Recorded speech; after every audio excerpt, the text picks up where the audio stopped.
And as president, I'm going to make it impossible for congressmen or lobbyists to slip pork barrel projects or corporate welfare into laws when no one's looking, because when I'm president, meetings where laws are written will be more open to the public, no more secrecy. That's a commitment I make to you as president. I am a believer in knowing what you're doing when you apply for a job. And I can make a firm pledge. Under my plan, no family making less than $250,000 a year will see any form of tax increase. Not your income tax, not your payroll tax, not your capital gains taxes, not any of your taxes. I think that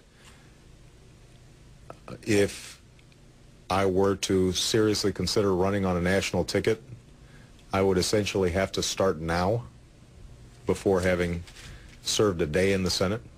Now, there's some people who might be comfortable doing that, but I'm not one of those people. I have said repeatedly that I intend to close Guantanamo, and I will follow through on that. I'll also institute an absolute gift ban so that no registered lobbyist can curry favor with members of my administration based on how much they can spend on a fancy dinner. I'll make our government open and transparent so that anyone can ensure that our business is the people's business. No more secrecy. That's a commitment I make to you as president. No more secrecy.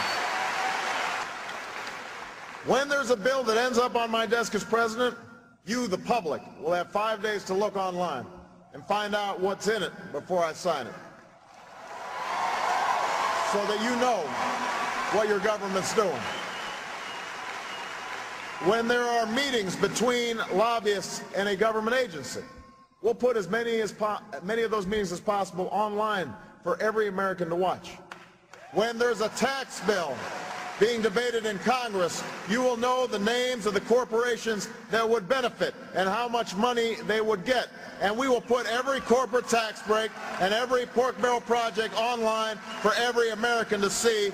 You will know who asked for them, and you can decide whether your representative is actually representing you. But it also should be an honest debate, not one dominated by willful misrepresentations and outright distortions.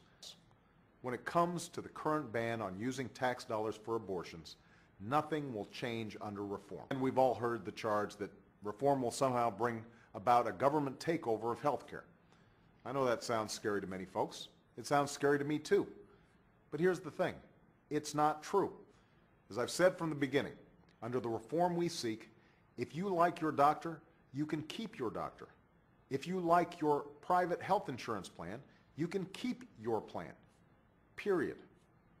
Now, Chicago. Wonderful man there, Reverend Wright. Right, and yeah. who is my pastor, and he is a wonderful man, and I think he's been my pastor. And the sermons I heard him preach always related to our obligation to love God and one another. Not negotiating behind closed doors, but bringing all parties together and broadcasting those negotiations on C-SPAN so that the American people can see what the choices are. Because part of what we have to do is enlist the American people in this process. I would put my plan, but these negotiations will be on C-SPAN. And so the public will be part of the conversation and will see the choices that are being made. We will work on this process publicly. It'll be on C-SPAN. It will be streaming over the net. We'll have the negotiations televised on C-SPAN so that people can see who is making arguments on behalf of their constituents and who are making arguments on behalf of the drug companies or the insurance companies. But here's the thing. We're going to do all these negotiations on C-SPAN. So the American people will be able to watch these negotiations. Drug and insurance companies will have a seat at the table. They just won't be able to buy every single chair. And we will have a public process for forming this plan. It'll be televised on C-SPAN. I can't guarantee it'll be exciting, so not everybody is going to be watching it.